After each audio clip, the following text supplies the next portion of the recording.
his head. Screaming as she fell, but I never heard her hit. She was screaming as she fell, but I never heard her hit.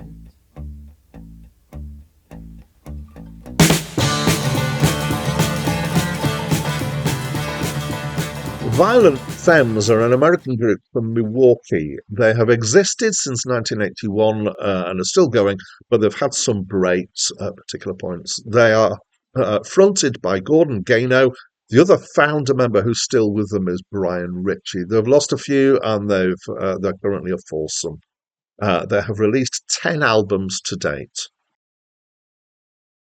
Hi, my name's Dan. So this was the second album by the Violent Femmes or Violent Femmes, and my first encounter with them, but I've heard of them.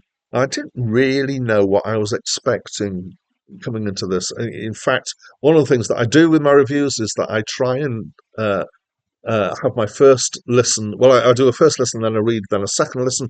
And the reason why I do it like that is because I want to have a cold listen without context or with as little context as I can manage, depending on how much I know, and then a contextual listen where I understand a bit better what's going on. And this has kind of seen me fairly all right. I reckon this is a decent process.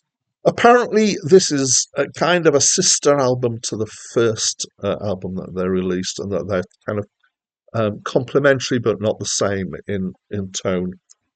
So, in terms of describing genres, sometimes I look at what the listing on Acclaimed Music, which is the list that I'm working from, says about that, and Acclaimed Music has described this as alternative rock, cowpunk, and folk punk.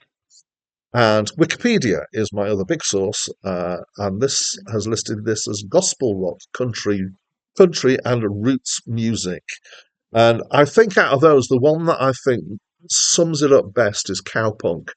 So I like it as a term just because it kind of amuses me, but it's also this kind of country rockabilly feel with a kind of punk sensibility to it. And that I think kind of describes this quite well. So there's musically, there's twangy guitar and there's a nice twangy bass on here, which is achieved probably by using a plectrum and round wound strings. I'm getting technical here, I know. And particular kind of processing in the amps and stuff that gives it this kind of very kind of rich, twangy sound. It's really nice bass, actually. I really like this, and of course drums here. And then there's lots of other things in different tracks here. There's horns, clarinet, there's piano, auto harp, and clarinet. I've mentioned clarinet twice there, so maybe there's two clarinets. I don't know. The horns are some of them are done by a horn group called Horns of the Dilemma or something similar like that. Sorry, I haven't got that immediately in front of me. There's also a couple of instruments mentioned here in the listing, which are transophone and stompatron.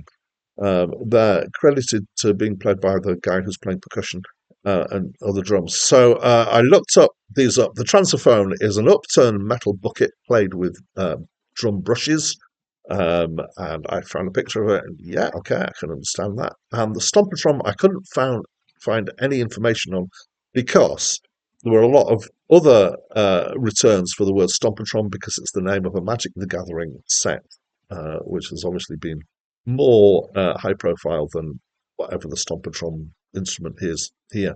The overall sound is a nice sound. It's kind of twangy. It's kind of skiffly as well, I would say. It's got this kind of makeshift skiffle.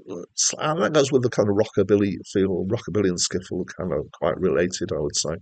The vocals are mostly Gordon Gano, and he sounds like Lou Reed. Very strongly, I would say, and his delivery and tone of voice come across as somewhat sarcastic and laconic in a similar way to how Lou Reed comes across. The content is kind of weird and unusual, so there's all sorts of stuff in here. The first track is Country Death Song, is a parody of American folk songs about people who kill other people. It's from the point of view of somebody who kills his daughter, as it happens. There's quite a few songs talk about God and Jesus and other Christian religion stuff. So I'm going to pick out Jesus walking on the water and hallowed ground, and It's Gonna Rain, which is probably my favourite track on the album, which is about Noah and his boat. Some people have taken the Christian content to be ironic, and apparently this is not the case. Now, I understand why people would have taken that because, first of all, the nature of the band, kind of being a cowpunk, but also because his voice naturally has this kind of sarcastic feel to it. Apparently, this isn't the case. Gano is a Christian and he means this stuff. Also, though, at times the phrasing of this content is kind of old timey, harking back to hymns of, I don't know, 80 years ago or so. Um, However, apparently his two bandmates on this album were atheists. So did they play it sarcastically? Apparently it appealed to them to be doing this sort of stuff in front of a punk crowd because part of being a punk is alienating your audience. And they felt that this would alienate their audience and that would be a good thing. Um, some people might take that this content is to be at odds with some of the other content. The one that I found most of a particular juxtaposition is the track Black Girls.